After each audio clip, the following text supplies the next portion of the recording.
Hello farmers, இன்னைக்கு வீடியோவில் எதை பற்றி பார்க்குறோம்னா நம்ம மல்லிகை செடிக்கு உரமிடுறதை பற்றி தான் பார்க்க போகிறோம். அதாவது நம்ம ப்ரீவியஸாக சிறிய மல்லிகை செடிகளுக்கு உரமிடுறதை பற்றி ஒரு வீடியோ பப்ளிஷ் பண்ணியிருந்தோம். ஸோ அந்த வீடியோட லிங்க் வந்து டிஸ்கிரிப்ஷனில் கொடுக்குறோம். ஸோ பார்க்கணும்னு நினைக்கிறவங்க போய் பாருங்கள். அண்ட் இந்த வீடியோவில் நம்ம பெரிய மல்லிகை செடிகளுக்கு உரமிடுற முறையை பற்றி தான் பார்க்க போகிறோம். அதாவது நம்ம வந்து நுண்ணூட்ட சத்துக்களுக்கு வேப்ப முன்னாக்கும் மேக்ரோநியூட்ரியன்ஸ், அதாவது பெருமளவு தேவைப்படக்கூடிய அத்தியாவசிய சத்துக்களான NPK, நைட்ரஜன், பாஸ்பேட், பொட்டாசியம், இந்த 3 சத்துக்களுக்கு ஆட்டு எரு நம்மளோட மல்லிகை செடிகளுக்கு தொடர்ச்சியாக கொடுத்துட்டு வரோம். ஸோ இதை வந்து நம்ம எத்தனை நாட்கள் இடைவெளியில் எந்த மாதிரி நம்ம உரமிடுறோம் அப்படிங்கிறத பற்றி தான் இந்த வீடியோவில் தெளிவாக பார்க்க போகிறோம். ஸோ அதை பற்றி பார்க்குறதுக்கு முன்னாடி இந்த வீடியோ வந்து உங்களுக்கு யூஸ்ஃபுல்லாக இருக்கும் பட்சத்தில் நீங்கள் வந்து லைக் பண்ணிட்டு உங்களால் முடிஞ்சால் ஹைப் பண்ணி விடுங்க. ஸோ நீங்கள் லைக் பண்ணுற மூலியமாகவும் சரி, இல்லைனா ஹைப் பண்ணுற மூலியமாகவும் சரி, இந்த வீடியோ வந்து புதுசாக 4 பேருக்கு சஜஷனில் போய் காட்டும். ஸோ அப்படி காட்டும்போது அவங்களுக்கும் இந்த வீடியோ வந்து யூஸ்ஃபுல்லாக இருக்கும். ஸோ உங்களால் முடிஞ்சதுன்னா லைக் பண்ணிட்டு ஹைப் பண்ணி விடுங்க.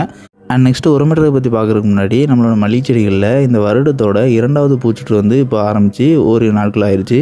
அண்ட் இந்த பூஞ்சொற்றில் நம்ம வந்து பிந்தைய பூக்கும் நிலையை ஊக்குவிக்கிற விதமாக நம்ம வந்து அமினோ ஆசிட் பயன்படுத்தியிருந்தோம். அதாவது பயோஸ்டிமுலண்டான இசைபியான் வந்து ஸ்ப்ரே பண்ணியிருந்தோம். அதுவும் எந்த ஸ்டேஜில் ஸ்ப்ரே பண்ணியிருந்தோம் அப்படின்னா தாவர நிலை வளர்ச்சி வந்து முடிவடையக்கூடிய நிலையில் ஸ்ப்ரே பண்ணியிருந்தோம். ஸோ அதோட எஃபெக்ட் எப்படி இருந்துச்சு அப்படிங்கிறத வந்து நம்ம இன்னொரு வீடியோ தனியாக எடுத்து போஸ்ட் பண்ணுறோம். ஸோ நம்ம மல்லிகை செடியில் பிந்தைய பூக்கும் நிலையை ஊக்குவிக்கிறதுக்கு இந்த இசைபியான் வந்து எந்த டைமில் ஸ்ப்ரே பண்ணலாம் அப்படிங்கிறத பற்றி நம்ம ஏற்கனவே ஒரு வீடியோ பப்ளிஷ் பண்ணியிருந்திருக்கோம். ஸோ அந்த வீடியோட லிங்க்குமே டிஸ்கிரிப்ஷனில் இருக்கிறோம்.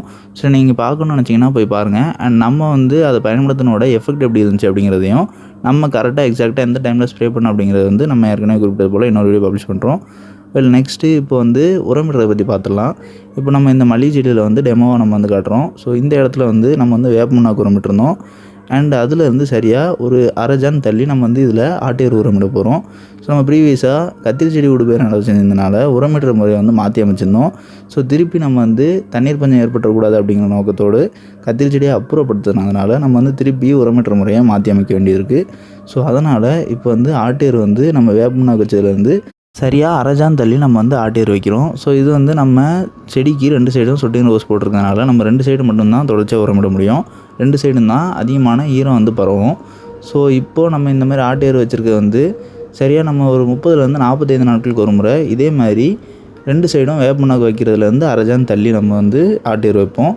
ஸோ இது வந்து நம்ம ஏற்கனவே குறிப்பிட்டது போல் நம்ம வைக்கக்கூடிய அளவு கம்மி அப்படிங்கிறதுனால 30லேருந்து 45 நாட்களுக்கு ஒரு முறை வைக்கும்போது பெரும்பாலான ஆட்டு எரு வந்து மண்ணில் மக்கிரும். ஸோ மீதமுள்ள ஆட்டு எரு வந்து நம்ம திருப்பி உரமிட்டதுக்கு பிறகு அதையுமே நம்ம மண்ணோட மண்ணை போட்டு மூடுறதுனால அதுவும் நாளடைவில் மீதமுள்ள ஆட்டு எருவும் மக்க தான் செய்யும். அண்ட் நம்ம வந்து செடிக்கு அந்த சைடு உரமிட்டது போலயே இங்கேயும் நம்ம வந்து சொட்டுங்கிற ரோஸ் இருக்கிற இடத்துல வேப்ப முன்னாக்கும் அதில் வந்து சரியாக ஒரு அரை ஜான் தள்ளி ஆட்டு எருவும் உரமிடுவோம். ஸோ இதில் வந்து நம்ம எத்தனை நாளைக்கு ஒரு முறை உரமிடுறோம் அப்படின்னா ஆட்டு எருவுக்கு வந்து நம்ம ஏற்கனவே சொல்லிட்டோம் 30லேருந்து 45 நாட்களுக்கு ஒரு முறை 2 சைடும் மாற்றி ரொட்டேஷனில் உரம் வைப்போம் அப்படின்ட்டு.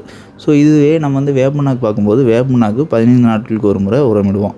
ஸோ இதுவும் ஒரு சைடு வச்சதுலேருந்து 15 நாட்களுக்கு பிறகு இன்னொரு சைடு, அதுலேருந்து 15 நாட்களுக்கு பிறகு இன்னொரு சைடு. ஸோ இப்படி வந்து நம்ம ஒரு முறை வச்சது வந்து சரியாக ஒரு 30 நாட்களுக்கு பிறகு திருப்பி அதே இடத்துல ரீஅப்ளை பண்ணுற மாதிரி இருக்கும்.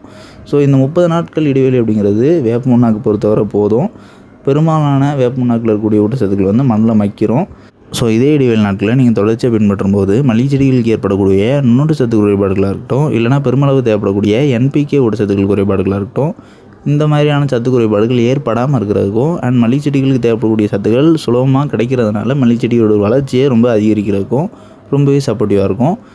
அண்ட் மல்லிகை செடியோட ஆரோக்கியமே குன்றாமல் இருக்கும். அண்ட் இந்த வீடியோவில் ஏதாவது டவுட் இருந்துச்சுன்னா கமெண்ட் பண்ணுங்கள். அண்ட் நம்மளோட செகண்ட் சேனலான அக்ரிஹீரோ ஷார்ட் சேனலை இந்த வீடியோட கொலாபரேட் பண்ணிக்கிறோம். ஸோ இந்த வீடியோ பப்ளிஷ் ஆகக்கூடிய சேனல் ப்ரொஃபைலை நீங்கள் கிளிக் பண்ணி அப்படின்னா அதில் 2 சேனல் ப்ரொஃபைல் காட்டும். ஸோ அதில் அக்ரிஹீரோ ஷார்ட் சேனல் மறக்காமல் சப்ஸ்கிரைப் பண்ணிங்க.